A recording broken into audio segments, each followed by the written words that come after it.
Young Samuel clutched his blanket, every creak in the floorboards amplifying his heartbeat. His parents had dismissed his fears, saying nightmares were part of growing up.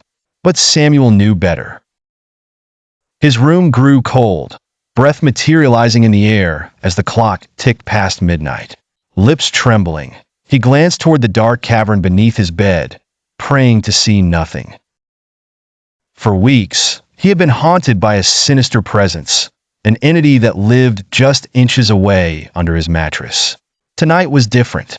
The air around him seemed thicker, almost suffocating.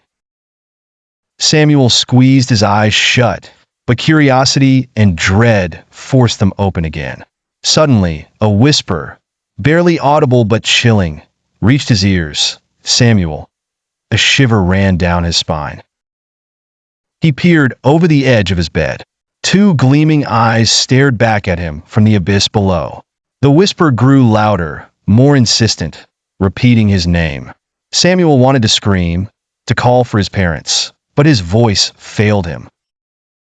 Little by little, the reality of his nightmare unspooled into terrifying clarity. He felt a cold, clammy hand wrap around his ankle, and the world tilted. He tried to grab onto his headboard, his screams finally finding voice, but it was too late. The floor beneath him rippled like water and dragged him into a dark, unwelcoming realm. The other dimension was grotesque, filled with gnashing teeth and shadows that moved with menacing intent. Samuel was pulled through corridors of nightmares, each turn amplifying his terror. He saw glimpses of other children, wide-eyed and trapped, their voices lost in the void. His pants and shoes were soaked in a dense, inky substance that sizzled on contact. The monster, a grotesque amalgamation of limbs and eyes, roared with triumph. It had waited so long, drawn sustenance from his fears, and now it had him.